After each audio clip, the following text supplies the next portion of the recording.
Hello everyone, કેમ છો? બધા મજામાં? હું પણ મજામાં, તો એ બધા મજામાં હશો. અને વિવાન રેડી થઈ ગયો છે સ્કૂલ જવા માટે. ભારતીનો આજે ઉપવાસ છે તો તૈયાર થાય છે. ભારતી, શાનો ઉપવાસ થાય તારે? કયો? જીવંતિકા માતાજીનો ઉપવાસ છે અને એ તૈયાર થાય છે. દેખો, માતાજીના દર્શન કરી લો. તો હું વિવાનને સ્કૂલ મૂકી આવું, પછી આપણે મળીએ, પછી આપણે બ્લોગ કન્ટિન્યુ કરીએ. સપોર્ટ કરતા રહેજો ને, ચેનલને સબસ્ક્રાઈબ કરતા રહેજો. ભારતી તૈયાર થઈ જાય પછી જ્યારે આપણે શું કહેવાય માતાજીની આરતી કરવા બેસે ત્યારે આપણે પાછા આવીશું. ત્યાં સુધી ઓય ક્યાં જાય છે? કિસકો માને જા રહા હે? કિસકો માને જા રહા હે તું? કોણ આયા? कौन आया है? कौन आया? बाबा आया है? तू मुझे क्यों मार रहा है तू? चलो चलो रेडी बेटा, चलो आप स्कूल जवान, चलो चलो बता बाय बाय कह दो. जय माता, जय माता जी कर दो. जय माता जी. तूने सबको पूछा नहीं कैसे हो? आप कैसे हो? हाँ मैं बढ़िया हूँ. हाँ अच्छे हो, सरस, वेरी गुड. चलो चलो चलो चलो चलो મિત્રો, તો વિવાનને સ્કૂલ જવાનો ટાઈમ થઈ ગયો છે. સ્કૂલ મૂકી આવે વિવાનને.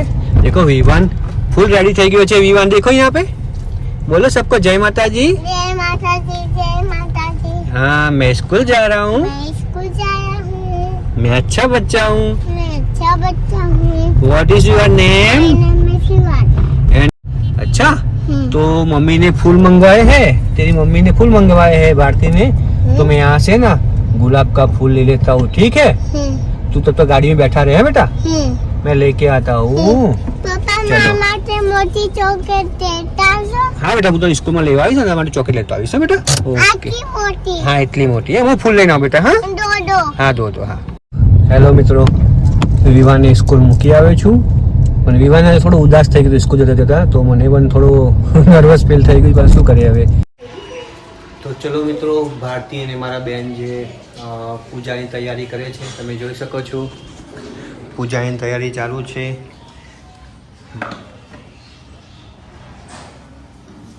પૂજાની તૈયારી ચાલુ કરી દીધી છે. પૂજા કરે છે. આ તો લાલ સાડી પહેરવાની એવું હોય ને, આ તો લાલ કપડાં પહેરવાના હોય એવું હોય. એટલે ભારતીએ લાલ સાડી પહેરી દીધી છે. જો પરમ સંતોષી અને ધર્માત્મા સ્વભાવનો રાજા રાજ કરતો હતો. તે રાજાના રાજ્યમાં પ્રજા સર્વ વાતે સુખી અને સમૃદ્ધિ હતી. કદી દુકાળ પડતો ન હતો, કદી કોઈનું અકલ્પ્ય મૃત્યુ થતું નહોતું. રાજા પ્રજાવત્સલ હતો અને તેની પ્રજા પણ તેના જેવી જ હતી.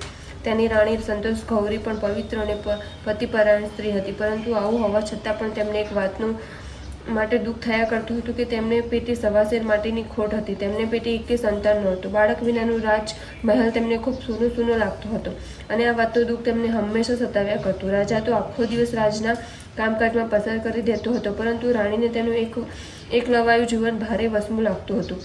આ રાણીની એક દાસી હતી. તે બહુ સબળ અને બુદ્ધિશાળી હતી. એક દિવસ જ્યારે રાણી દુઃખીની મારી દણ આંસુ સારી રહી હતી, ત્યારે તે દાસી તેની પાસે આવીને રાણીને સાંત્વન આપવા લાગી. તે બોલી, રાણીબા આપ શા માટે રડો છો? રાણી બોલી, તું તો જાણે જ અમારું દુઃખ, તેથી અમે રડીએ નહીં તો બીજું શું કરીએ? અમારું દુઃખ તો પહાડના સમાન મોટું છે. મને તો એમ લાગે છે કે તે કદી ટળશે નહીં. દાસીએ કહ્યું, રાણીબા દુઃખ ગમે તેવું મોટું હોય પણ તેમાં પ્રયત્ન કરવાથી તે જરૂર દૂર થઈ શકે છે. અને જો તમે કહો તો હું તમારા પ્રયત્ન કરી જોઉં. તો શું પ્રયત્ન કરીશ? રાણીએ પૂછ્યું. દાસે કહ્યું, તેના માટે કપટ કરવું પડશે રાણીબા. કપટ કરવું પડશે? કેવું કપટ? દાસે જવાબ આપ્યો, સાંભળો રાણીબા, મારે એક બ્રહ્માણી સહેલી છે. તેને મારા પર અપાર પ્રેમ અને વિશ્વાસ છે.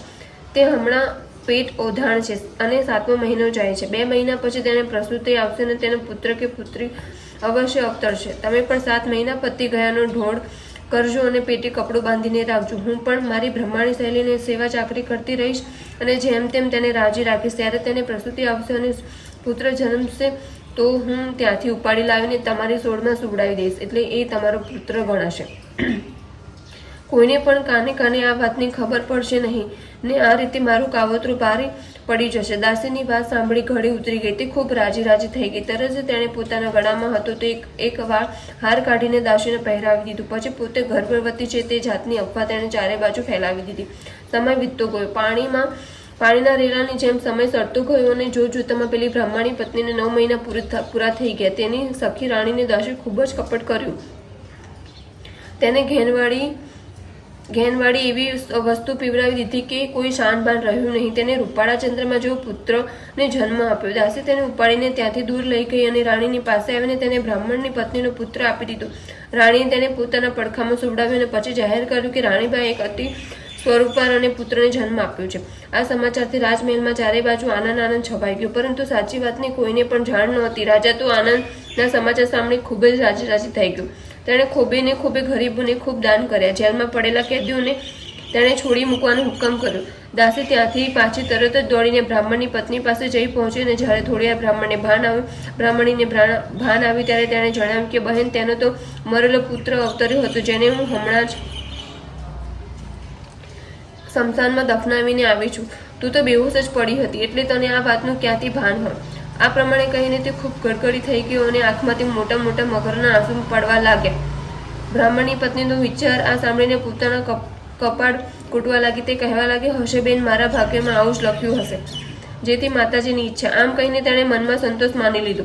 આ બાજુ ગરીબ બ્રાહ્મણનો પુત્ર રાજકુમાર બનીને રાજના મહેલમાં ઉછરે છે. સાચી વાત હજી પણ કોઈનું જાણતું નહોતું. રાજકુમાર રાજા રાણીનો લાડકવાયો મોટો થઈ રહ્યો હતો. એના સુખ સમૃદ્ધિનો કોઈ પાર નહોતો. એના દિવસો ખૂબ જ આનંદ પસાર થઈ રહ્યા છે. જ્યારે આ બાજુ તેની સગી જનેતા બિચારી પુત્રના વિયોગમાં ઝૂલતી એકલી અતુલી માતા જીવંતિકાનું વ્રત કર્યા કરે છે. સમય તો સમયનું કામ કર્યા જ કરે છે. આમ ફરી પાછા 9 વર્ષના વહાણા વીતી ગયા. રાજકુમાર 9 વર્ષનો કિશોર થઈને ઊભો થઈ ગયો. તેની માં બ્રહ્માણી પણ જીવંતિકાનું વ્રત લીધાના 9 વર્ષ પૂરા થઈ ગયા. 9 વર્ષ સુધી તે જીવંતિકામાંનું વ્રત કરતી રહી. શુક્રવારે એક ટાણું કરતી, પીળા રંગની અને બંગડી પહેરતી નહોતી. રાત્રે માનું જાગરણ કરતી.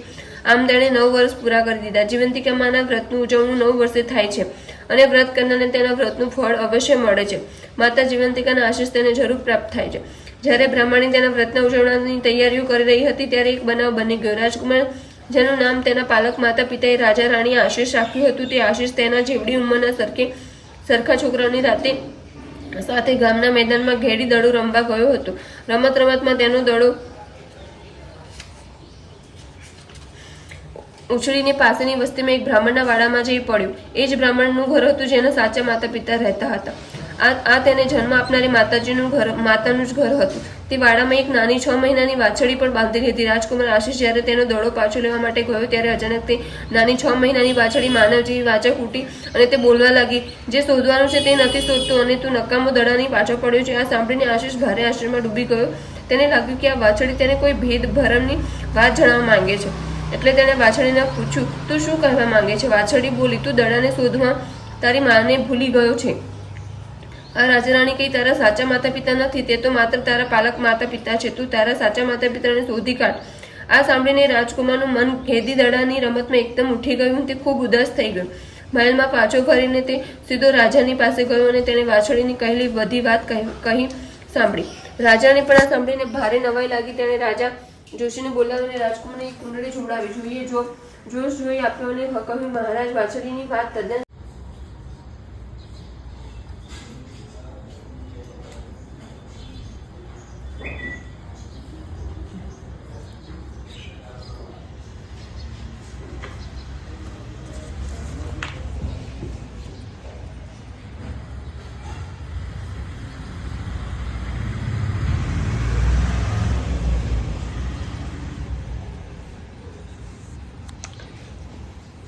બધા મિત્રો કોમેન્ટમાં લખી દેજો જય જીવંતિકામાં.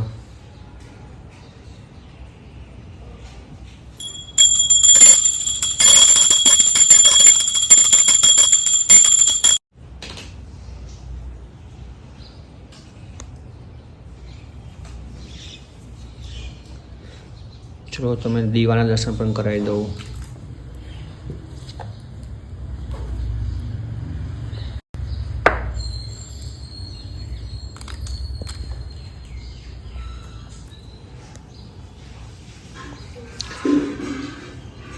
વાર્તા નહીં વાંચવાની?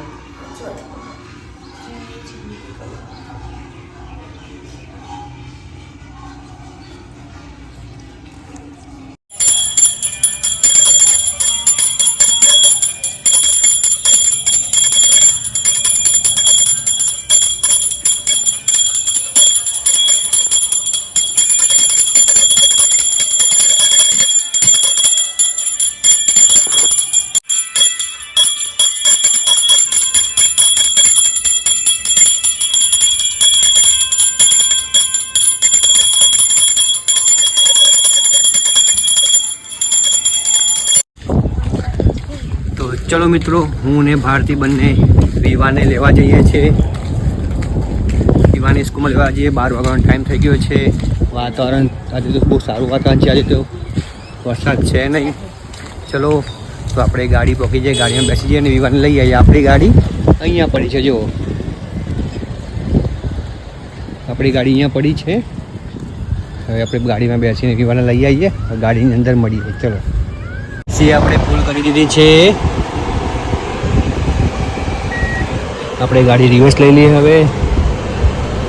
ચલો ચલો ચલો.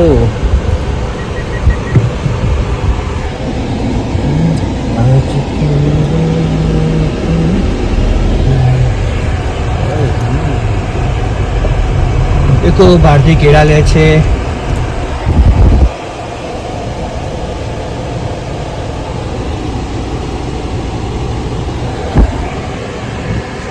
ગાડી પર છે ને કૂતરા બેસી જાય છે એટલે ગાડી છે ને આખી બગાડે છે. તો આપણે એ ગાડીની વાઈપર મારી સાફ કરી દઈએ.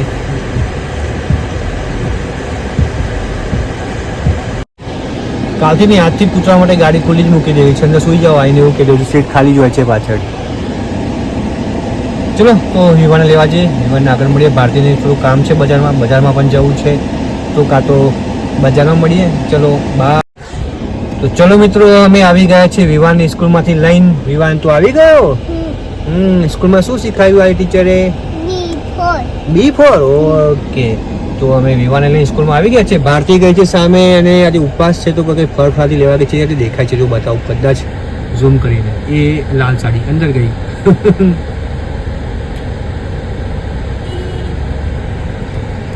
ચલો મિત્રો, તો ભારતી ફળ ફળાદી લેવા ગઈ છે. એનો ઉપવાસ છે એટલા માટે. તો આગળના બ્લોગમાં ફરીથી મળીએ. આજે હનુમાન દાદા અહીંયા ભરાઈ ગયા છે અમારે. નીકાળો હનુમાન દાદાને. જય શ્રી રામ બોલો. જય શ્રી રામ બોલો. જય માતાજી. Very good. હવે સ્કૂલમાં કાલે જવાનું છે? કાલે સ્કूल में जवान बेटा तारे? नहीं, कल छुट्टी है। हाँ, कल छुट्टी है, संडे को भी छुट्टी है। सीधा अब मंडे को जाने का है। कब जाएगा तू? मंडे को। हाँ, मंडे को घर पे जाके होमवर्क करने का। हाँ, चलो बाय बाय कर दो सबको। बाय बाय बाय दोस्तों। दोस्तों, बाय बाय। खाना खा लेना बोलो। खाना खाना दूंगा। चलो मित्रों, तो हमें घरे આવી ગયા છીએ. પડી ગયા છે બંને पड़ी गया ना। तेरे सरप्राइज कुछ नहीं है, कुछ नहीं है। विवान के लिए सरप्राइज है। देखते हैं क्या सरप्राइज है विवान के लिए। आंखें बंद करो, आंखें बंद करो। तेरे सरप्राइज है, बंद करो। चलो आंखें बंद करो। चीटिंग नहीं, चीटिंग नहीं। No no cheating. चलो 3। ये क्या है? देखो क्या है इसमें। देखो देखो देखो क्या है उसमें। क्या होगा बोल। पापा मैं नहीं खोल के दूंगा। चल चाकू ले, खोल दे जल्दी। केक क्या होगा इसमें? Cake cake? हाँ, ऐसे मत हिला, टूट जाएगी। तेले बढ़िया बढ़िया केक है। आज स्कूल में तू रोया नहीं था ना, इसलिए हम केक लेके आए तेरे लिए। तू रोया नहीं था ना। चलो हम खोलते हैं। चलो अनबॉक्सिंग करते हैं हम केक की। मैं करूंगा। नहीं, तुझसे नहीं होगा। चलो अनबॉक्सिंग करते हैं केक की हम। अनबॉक्सिंग। हाँ, चलो। मुझे खिलाएगा तू? बोलो पापा आई लव यू बोलो। बोलो पापा को आई लव यू बोलो। पापा I love you. I love मम्मा को भी, मम्मा को किसी दे दो। यू। थैंक यू माँ। बहुत मेरा बोलो। वाह, ये देखो कितना बुरा लड़का है। मैं लाई तेरे लिए। मैं भी खिलाता मुझसे हूँ। तो पूछा भी मेरे नहीं, बच्चे को मैं भी खिलाता हूँ। मुझसे तो पूछा भी नहीं, एक बार भी नहीं पूछा, थैंक यू भी नहीं बोला मेरे को। Thank you mummy. तो किसी दे दो मम्मा ने। ऐसे किसी I को love देता you. है। आई लव यू। चलो आई एंजॉय लव करो। यू। I love you. ચલો Enjoy મિત્રો, કરો, આજનો enjoy. બ્લોગ અહીંયા સુધી હતો. હવે અહીંયા એન્ડ કરી દઈએ. ચલો બધા બાય બાય કરી દો. बाय જય માતાજી. બોલો જય માતાજી. કાલે ફરીથી મળીશું. Bye bye. ઓકે ચલો મિત્રો, બાય. આજનો બ્લોગ અહીંયા સુધી હતો. બ્લોગને કોમેન્ટ કરજો, લાઈક કરજો, શેર કરજો. મારા માટે પણ છે. દેખો શું છે, સેન્ડવિચ. ચલો સેન્ડવિચ ખાઈ લઈએ તો પછી મળીશું. ચલો બધા મિત્રો બાય બાય.